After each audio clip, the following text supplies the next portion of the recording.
Mais uma aula do curso de Administração Financeira Orçamentária. Nessa aula, nós vamos falar sobre o orçamento na Constituição Federal. Tentar tirar todos os itens e mostrar todos os aspectos relacionados com a administração financeira orçamentária que estão previstos, estão definidos na Constituição.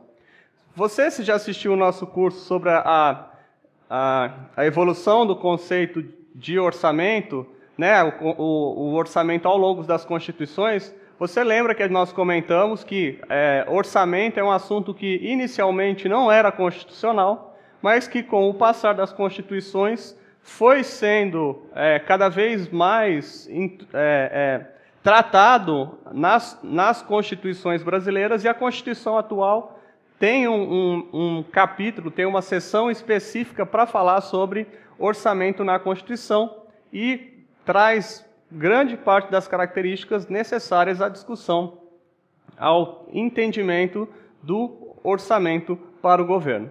Muito bem. Nós comentamos que o assunto administração financeira orçamentária é um assunto tratado pelo direito financeiro.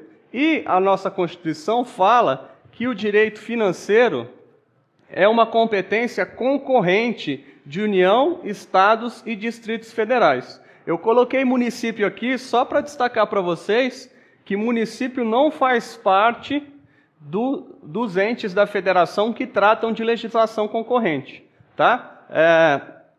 Sobre legislação concorrente, nós vamos ter que a competência concorrente da União, Estados e Distrito Federal tratar sobre direito financeiro e orçamento, ok? Para a gente lembrar o que é legislar concorrentemente,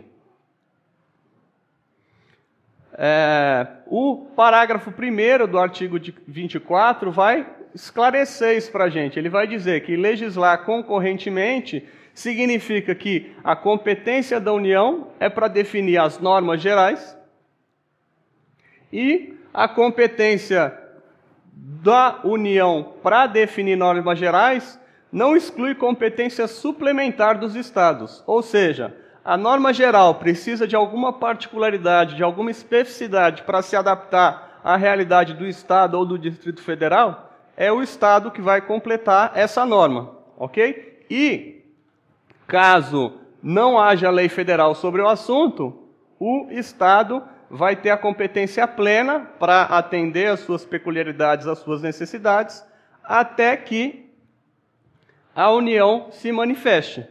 A partir da hora que uma lei federal vier tratar de normas gerais sobre o assunto, ela vai suspender a eficácia de lei estadual, ok? Isso é um pequeno parênteses em direito, constitucional, só para a gente lembrar o que é o conceito de legislação concorrente.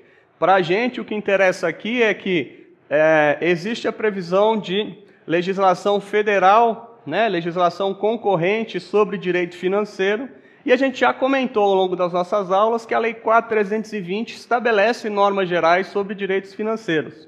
Nós vamos ver mais para frente que a 4.320, por preceitos constitucionais, foi recepcionada, porque ela é uma lei anterior à Constituição de 88, ela é uma lei de 64, ela foi recepcionada pela Constituição brasileira com o status de lei complementar para disciplinar alguns assuntos de direito financeiro. Muito bem. Quando a gente está falando de orçamento na Constituição, a gente nota que o Congresso Nacional é que tem a função de, com a sanção do presidente, dispor sobre as matérias de competência da União. E, dentre elas, as matérias relacionadas com as leis orçamentárias. Lembrando que quando a gente fala de leis orçamentárias, nós estamos falando dos 3 documentos: Plano Plurianual, Lei de Diretrizes Orçamentária e Orçamento Anual. E quando a gente falar de lei orçamentária ou lei de meios, nós vamos estar falando apenas do orçamento, da lei orçamentária anual, ok? Então, a lei orçamentária né, na aula sobre o ciclo orçamentário, a gente vê que ela começa no Executivo, é aprovada, validada pelo Legislativo e volta para o Executivo para ser sancionada e ainda assim depois ser publicada, tá? Então a gente lembra, o conceito é um conceito de elaboração de orçamento misto, Executivo e Legislativo, trabalhando de forma conjunta, ok? E a lei orçamentária, né, como a gente já comentou, ela é uma lei ordinária, a lei do orçamento é uma lei ordinária, é um assunto que não pode ser regulado por medida provisória, ok? Com exceção, né, de créditos extraordinários, artigo 167, parágrafo 3º, e também não pode ser objeto de lei delegada. Quer dizer, o Legislativo não pode passar ao Executivo as competências para fazer as análises sobre plano plurianual, diretrizes orçamentárias e orçamento. Então, fica muito evidente na nossa Constituição que o processo orçamentário ele vai ser um processo que vai se desenrolar através de leis ordinárias para se aprovar plano plurianual, lei de diretrizes orçamentárias e o orçamento, e que a única exceção que o governo consegue tramitar uma legislação sem ser por lei ordinária são os créditos extraordinários, que podem ir via medida provisória, se o ente da federação tiver na sua Constituição uma previsão de usar a medida provisória, e lembrando que a medida provisória, num segundo momento, ela vai se converter em uma lei, ok? O processo orçamentário, ele é de competência privativa do presidente da República, ou seja, é o presidente que dá início ao processo orçamentário.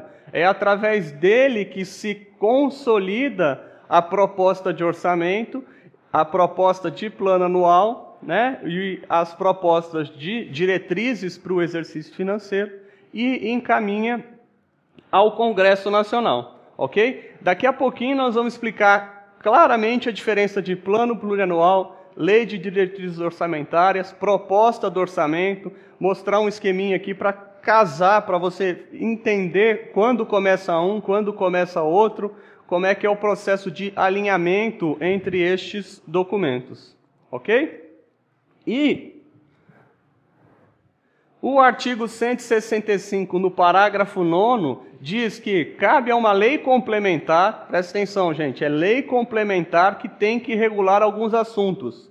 Exercício financeiro, vigências, prazos, elaboração, organização dos documentos, plano plurianual, lei de diretrizes orçamentárias, né, orçamento anual, estabelecer normas de gestão financeira e patrimonial. Só que o que acontece? Esta lei complementar, que é demandada pelo parágrafo 9º do artigo 165, não foi editada, tá? Então, as discussões, por exemplo, com relação aos prazos de aprovação, estão tratadas provisoriamente no ADCT, no Ato das Disposições Constitucionais Transitórias. Nós vamos chegar lá, tá? E alguns aspectos foram recepcionados da Lei 4.320. Por isso ela tem status de lei complementar.